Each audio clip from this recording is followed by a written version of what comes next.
Hello everyone, welcome to my channel interdimensional spirituality. कैसे हो आप लोग? नमस्ते, मेरा नाम योगिनी है और मैं इंडिया से हूँ। I welcome you all in the love and light of divine. तो चक्रा वीडियोस में आज का मेरा टॉपिक है क्राउन चक्रा। ये 7th चक्र है जिसे सहस्त्रार्थ चक्र बोला जाता है। ये हमारे टॉप ऑफ हेड पे होता है, बिल्कुल सर के बीच में होता है। इसे सहस्त्रार्थ चक्र बोलते हैं क्योंकि ये कमल के फूल की तरह होता है जिसमें 1000 पंखुड़ियाँ होती हैं, जिसके 1000 पेटल्स होते हैं और ये हमारे सर के ऊपर एक क्लॉकवाइज डायरेक्शन में घूमता रहता है। ये चक्र हमें डिवाइन के साथ में जोड़ता है। अगर आपका क्राउन चक्र खुला हुआ है तो आप डिवाइन से डायरेक्टली कनेक्टेड हो और आप डिवाइन के द्वारा भेजे जा रहे मैसेजेस को रिसीव कर सकते हो। इसका रंग सफ़ेद या बैंगनी होता है और इसका बीज मंत्र भी ओम है। ये चक्र सिर्फ हमारे शरीर में ही नहीं होता बल्कि हमारे शरीर के बाहर भी एक्सटेंड करता है। जैसे कमल का फूल पूरी तरह से खिल के अपनी पंखुड़ियों को फैलाता है, उसी तरह सहस्त्रार्थ चक्र भी जब ओपन होता है तो वो एक कमल के फूल के समान ही अपनी पंखुड़ियों को फैलाता है। और यही हमारा कनेक्शन है हमारे फिजिकल, हमारे भौतिक शरीर और डिवाइन के बीच का। क्राउन चक्र के ओपन होने का मतलब है कि आपके अंदर एक फ्लो ऑफ एनर्जी आ रही है जो यूनिवर्स से आ रही है। आपका स्पिरिचुअल इनलाइटमेंट हो रहा है। ये जानते हैं कैसे पता चलेगा कि आपका क्राउन चक्र ब्लॉक है या फिर इम्बैलेंस है? तो फिजिकल सिम्टम्स ये हो सकते हैं कि आपके शरीर का आपस में सही तालमेल का ना होना और बहुत क्रॉनिक हेडेक होना, बहुत जल्दी एग्जॉस्ट हो जाना, माइग्रेन का होना और सोने में दिक्कत होना, सही से नींद का ना आ पाना, सही से किसी चीज़ पे कंसंट्रेट ना कर पाना। और इमोशनल चीज़ें क्या होती है, सिम्टम्स क्या होती हैं कि ऐसा जो व्यक्ति होता है जिसका क्राउन चक्र इम्बैलेंस या ब्लॉक हो, वो बहुत ज़्यादा मटेरियलिस्टिक हो जाता है। ऐसा व्यक्ति डिवाइन के एग्जिस्टेंस को, उनके होने को भी नकार सकता है। उसके लाइफ में कोई एम नहीं होता, कोई स्पष्ट एम नहीं होता, बस वो इस 3D में इतना उलझा रहता है। उसे बस खाना पीना, मौज मस्ती करना, यही सब पसंद होता है।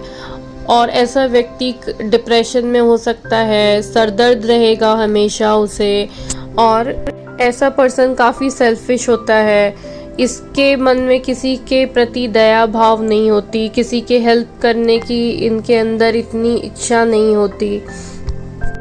कई बार इस चक्र के इम्बैलेंस होने से सर में कोई ट्यूमर या कैंसर, कोई ऐसी घातक बीमारी भी हो सकती है। और कई बार कुछ लोग अपना मानसिक संतुलन भी खो देते हैं।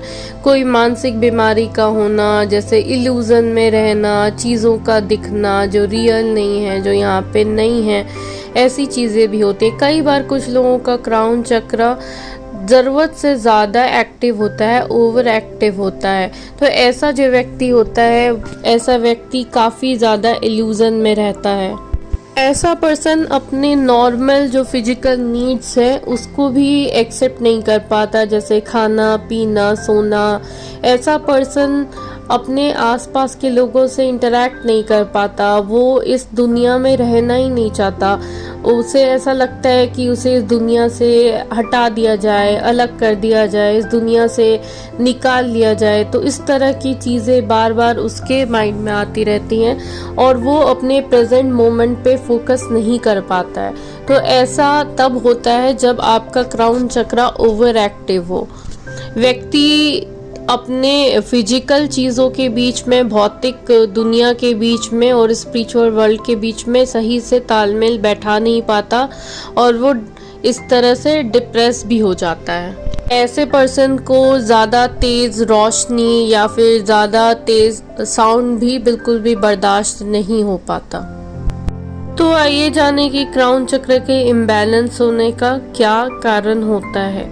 तो कई बार हम भौतिक चीज़ों में, फिजिकल वर्ल्ड में इतना ज़्यादा इंडल्ज हो जाते हैं अपने डे टू डे लाइफ में, अपने सर्वाइवल के लिए, कि हम बहुत ज़्यादा एक सर्वाइवल मोड में चले जाते हैं और हम पूरी तरह से अपने स्पिरिचुअल कनेक्शन को इग्नोर करते हैं, अपनी स्पिरिचुअलिटी को इग्नोर करते हैं, अपनी इनर वॉइस को इग्नोर करते हैं। तो धीरे धीरे ऐसा करने से हमारा क्राउन चक्र इम्बैलेंस हो जाता है। अगर किसी व्यक्ति का क्राउन चक्र ओपन है तो वो पर्सन अपनी बॉडी में होने वाली कोई भी बीमारी को ठीक कर सकता है। अब जानेंगे कि कैसे आप अपने क्राउन चक्र को बैलेंस कर सकते हैं। तो वैसे तो क्राउन चक्र के बैलेंस करने का सबसे अच्छा तरीका है मेडिटेशन, ध्यान करना। ध्यान करने वाले व्यक्ति का क्राउन चक्र जल्दी एक्टिव होता है। ध्यान में ही व्यक्ति परमात्मा के द्वारा संदेश प्राप्त करता है, ध्यान में ही वो परमात्मा से जुड़ पाता है। तो आप कोशिश करो कि आप मेडिटेशन तो डेली करो और कभी भी अपने मेडिटेशन को स्किप ना करो। आप कुछ योगा पोजेस भी कर सकते हो, जिसमें से है एक शव आसन, एक है शीर्ष आसन। आप कुछ अफर्मेशंस का यूज भी कर सकते हो, जैसे कि I am guided by inner wisdom, मैं आंतरिक ज्ञान द्वारा निर्देशित हूँ। Divinity resides within, divinity हमारे अंदर है। I am open to new ideas, मैं नए सुझावों के लिए तैयार हूँ। The world is my teacher, ये दुनिया मेरी शिक्षक है। तो ये थे कुछ अफर्मेशंस जिनका आप यूज़ कर सकते हो, और प्लीज़ मेडिटेशन करना ना भूलें। तो यहाँ पे चक्र सीरीज़ मेरी ख़त्म होती है। प्लीज़ कमेंट सेक्शन में बताना कि आपको ये सीरीज़ कैसी लगी और नेक्स्ट आपको किस पे वीडियो चाहिए। अगर वीडियो अच्छी लगी हो तो please like, share and subscribe. मिलते हैं नेक्स्ट वीडियो में। Thank you.